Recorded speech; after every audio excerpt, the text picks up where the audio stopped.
Dr. Caldwell, good to see you again. We're here at the Health Freedom Expo in outside Chicago. Let's talk about health freedom. What's the biggest threat to our health freedom today, you think? That people are not willing to stand up for themselves. We would think normally our government. Our government does only what the people that are under that government allow their government to do. And very often people look for a lot of outsiders for answers or to be the bad guys. I learned over the last years that actually so many people that work for the government, many people that work for the police officers. I'm an honorary member in the New York Police Department, for example, where I do a lot for the 911 responders and these kind of things. And I found the last 2 years that there are so many wonderful people working on our side.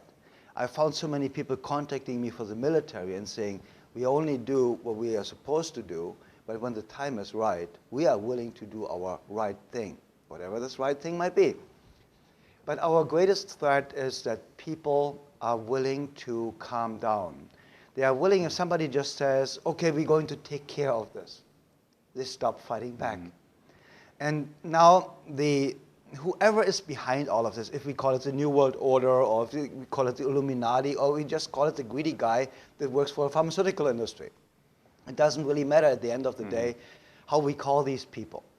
Because what's really happening and what is kind of like so sad is since they, whoever they are, controlling the mainstream media, and thank God's got people like you are out there telling the truth, and our videos obviously have always a huge impact, and you're doing such a great job, and the two of you are just a great team, and it really, really is good what you're doing, and you are the opposite of the threat for the health freedom. But to come back to that, it is really just, they control the entire mainstream media, newspapers and the TV stations and so on. And it is very interesting for me to watch. You can educate somebody, and after you educated them, they go out and they say, now I know, and I will stand up for myself. And then they watch the next video clip, and some official, some politician just says, don't worry about it, we know about it, we take care of it. And then they say, oh, okay, they are taking care of it. So complacency actually is really the main threat to our health freedom. But also it's people that are oblivious in their positions. People in the middle level of military, police, or the government that are enforcing lower laws that are completely absurd. Arresting people for selling raw milk, for example, is, in my opinion, a part of treason.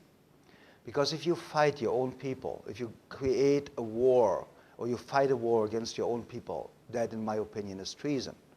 And if somebody gets arrested for basically selling a certain kind of vitamin, or telling somebody that vitamin B17, Laetrile, apricot seeds is curing cancer and gets arrested, or a medical doctor prescribing to his patients Laetrile and cures them from cancerous tumors, loses his license and gets arrested. The people in the middle of all of this that are enforcing these absurd laws that very often just executive orders. Obama has the right to make or the president in general, to make an executive order how his letterhead has to look like.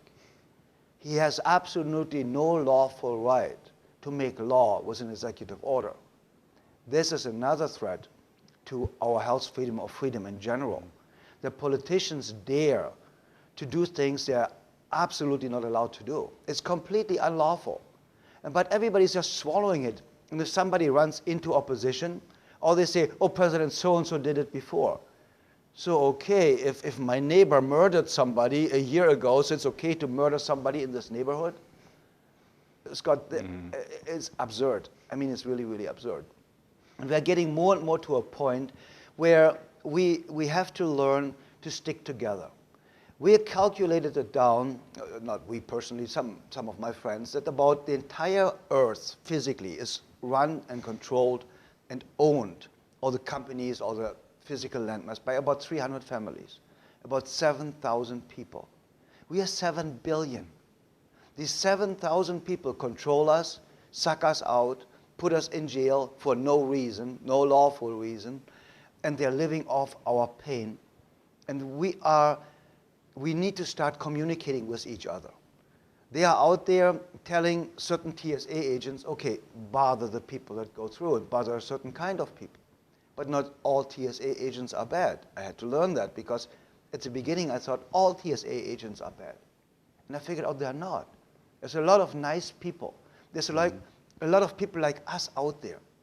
And the more you communicate, the more you find out we are all the same. We are not that different. It doesn't matter what skin color we have. It doesn't matter what ways we have. We are all alike. And everybody just wants to be happy and healthy and being left alone by authorities that are trying to take our rights away. And I think miscommunication and non-communication is another part of a huge threat to our health freedom. But the main part is really complacency or fear. I don't want to look at this because it's so horrible. If this is really true, my entire world picture falls apart. So they are afraid of losing everything they learned, everything they believe in. And when we all start now coming together, and this is what the Health Freedom Expo and Julie Klein and Paul Andrews are putting together here, is unity. We are uniting each other.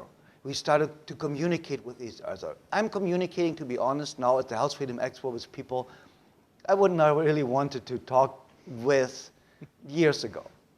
And now I'm thinking, who am I to have the audacity to judge somebody just because he hugs a tree? Okay? Because I've always said, you know, the tree huggers to the left, the normal people to the right. And then I figured out, wait a second, that's exactly what they want. Divide and conquer. And now we're all talking together, and my speech about the only answer to cancer, how to get rid of eliminate the root cause of all disease. People are lining up, every seat was full, people were around the walls, people were sitting in the hallways. Last year, the same thing. So we're getting more and more people that are open, more and more people that are willing to stand up, willing to learn. I even like it when they ask me something and say, can you explain that? Then I'm thinking, wow, yeah, you're in it. You want to know, you want to do something with it. And this is what makes it all worth it. And these Health Freedom Expos now, getting better and better and better. The quality of speakers are getting better. And we are really, really full of excitement. But to answer really your question in a summary, the main problem, the main threat to our health freedom is first of all complacency, second of all ignorance, and third of all miscommunication or non-communication. And I think you're doing such a great job for now these years already to educate people in the right way and give them what they're really looking for, information.